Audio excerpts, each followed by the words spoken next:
Assalamualaikum warahmatullahi wabarakatuh. Alhamdulillah allazi hadana lihaza wa ma kunna linahtadiya laula an hadanallah. Asyhadu an la ilaha illallah wa asyhadu anna Muhammadan abduhu wa rasuluhu allazi la nabiyya ba'dah. Allahumma sholli ala Muhammad wa ala alihi wa ashabihi ajma'in. Radina billahi rabba wa bil islami dina wa bi Muhammadin nabiyya wa rasula. Amma ba, yang saya hormati bapak-bapak dan ibu-ibu yang dirahmati oleh Allah Subhanahu wa taala. Puji dan syukur kita sampaikan kehadirat Allah Subhanahu wa taala yang telah memberikan banyak nikmat di dalam kehidupan kita. Mudah-mudahan kita menjadi abdus syakur, hamba Allah yang bersyukur kepadanya, karena dengan bersyukurnya kita kepada Allah Subhanahu wa taala, Allah Subhanahu wa taala akan memberikan banyak tambahan nikmat di dalam kehidupan kita. Selanjutnya selawat beriring salam tidak henti-hentinya kita mohonkan kepada Allah Subhanahu wa taala agar tercurahkan kepada Rasulnya Nabi Muhammad sallallahu alaihi wasallam beserta keluarga, para sahabat dan semua pengikut beliau yang setia hingga tegaknya hari berbangkit kelak. Materi pengajian kita pada malam hari ini berkaitan dengan penjelasan Al-Quran tentang iblis.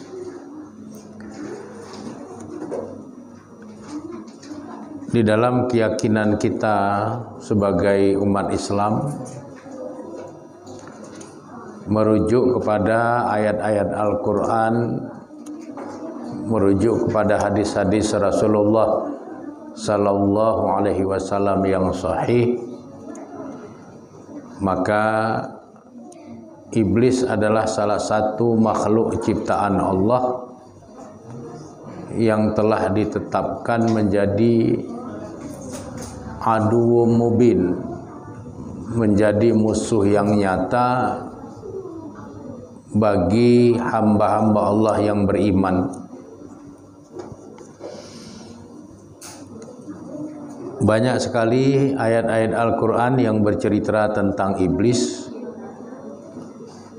tentunya dengan maksud agar kita sebagai hamba-hamba Allah yang beriman dapat memahami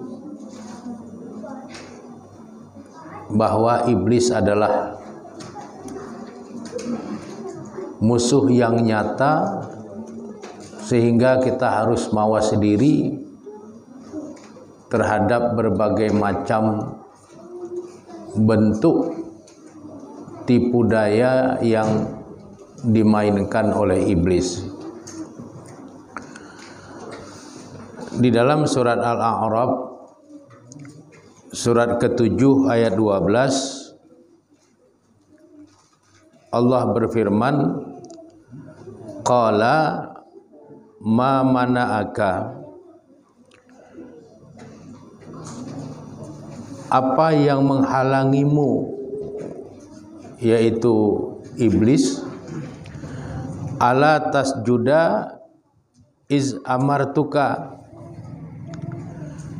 sehingga kamu tidak sujud, tidak menghormati Adam sebagaimana yang telah diperintahkan kepadamu.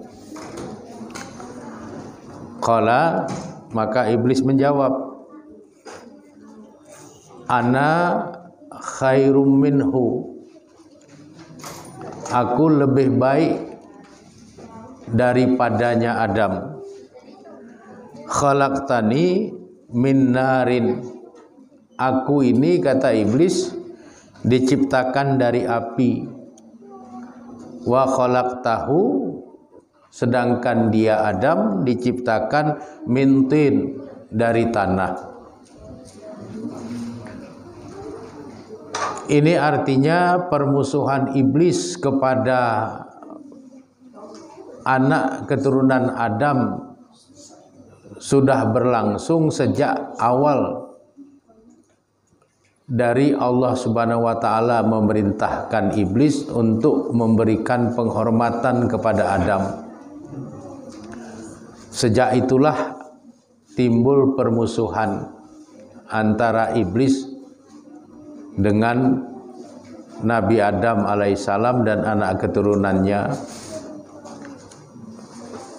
Permusuhan iblis terhadap Nabi Adam alaihissalam dan anak keturunannya semata-mata hanya didasarkan pada satu dasar saja, yaitu dasar kesombongan. Aba wastakbara, iblis itu merasa dirinya besar. Iblis merasa dirinya lebih senior. Iblis merasa dirinya lebih baik. Iblis merasa dirinya sudah lebih banyak mengabdi dan beribadah kepada Allah. Sedangkan Nabi Adam alaihissalam pada waktu itu baru diciptakan. Sehingga iblis enggan memenuhi perintah Allah untuk sujud dalam pengertian memberikan penghormatan kepada Nabi Adam alaihissalam sebagaimana yang Allah perintahkan. Dan manusia, wabil khusus bagi hamba-hamba Allah yang beriman, harus mawas diri dari perilaku iblis yang merasa dirinya lebih baik dari Nabi Adam alaihissalam. Dan iblis mencoba untuk menyesatkan anak keturunan Adam dengan cara-cara penyesatan, yaitu menanamkan kesombongan dan keangkuhan pada diri anak keturunan Adam, sehingga anak keturunan Adam itu mengikuti langkah-langkah iblis, sehingga nantinya iblis akan punya banyak pengikut pada saat dia berada di dalam neraka secara abadi. Dan iblis secara terang-terangan menjawab pertanyaan Allah. Kenapa kamu tidak mau sujud memberikan penghormatan kepada Adam?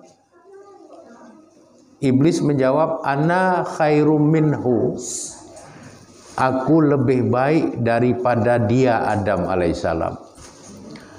Jadi kalau ada orang selalu menganggap dirinya lebih baik dari orang lain, kalau bahasa Jawanya sumuci, merasa dirinya suci, orang lain semua kotor, merasa dirinya paling baik, orang lain semua tidak baik, merasa dirinya paling benar, orang lain tidak ada yang benar, maka itu bahagian dari warisan watak iblis yang menempati diri manusia. Sehingga manusia harus mawas diri berkaitan dengan tipu daya iblis ini. Dan iblis juga membangga-banggakan bahwa dia diciptakan dari sesuatu yang lebih baik bila dibandingkan dengan Nabi Adam alaihissalam. Iblis mengatakan, khalaqtani min narin, aku ini diciptakan dari api. Wa khalaqtahu min tin, sedangkan dia Adam hanya diciptakan dari tanah. Jadi pada saat seseorang menganggap dia berasal dari sesuatu yang lebih baik bila dibandingkan dengan orang lain, maka itu juga bahagian daripada tipu daya iblis yang disisipkan oleh iblis ke dalam pikiran dan perasaan manusia. Sehingga kita harus mawas diri terhadap kehalusan tipu daya iblis ini. Karena di dalam ajaran Islam, yang membuat orang itu menjadi paling mulia atau lebih mulia di sisi Allah hanyalah ketakwaannya, bukan dari apa dia diciptakan, bukan dari mana dia berasal. Pada saat seorang hamba Allah menganggap dia lebih baik karena berasal dari asal usul yang lebih baik, itu tipu daya iblis. Sebab Allah sudah menetapkan manusia yang paling baik itu adalah atqakum, manusia yang paling takwa atau yang lebih takwa di antara kamu, bukan karena asal usulnya. Ini harus kita ingat betul supaya kita tidak terperangkap kepada tipu daya iblis yang halus itu. Kemudian penjelasan Al-Quran tentang iblis bisa kita temukan di dalam surat Al-Hijr, surat ke-15, ayat 34 dan ayat 35. Qala, Allah berfirman, fakhruj minha, maka keluarlah daripadanya. Artinya Allah memerintahkan kepada iblis untuk keluar dari surga. Fa innaka rojimun, maka sesungguhnya engkau wahai iblis menjadi makhluk yang terkutuk. Wa inna alaika la'nata, dan sesungguhnya atasmu wahai iblis adalah laknat illa yaumiddin, sampai datangnya hari kiamat. Dampak dari kesombongan iblis yang merasa dirinya lebih baik, dirinya diciptakan dari sesuatu yang lebih bernilai daripada Adam, sehingga membuat dia membangkang terhadap perintah Allah, tidak mau sujud, tidak mau memberi penghormatan kepada Nabi Adam alaihissalam, membuat Allah subhanahu wa ta'ala murka kepada iblis.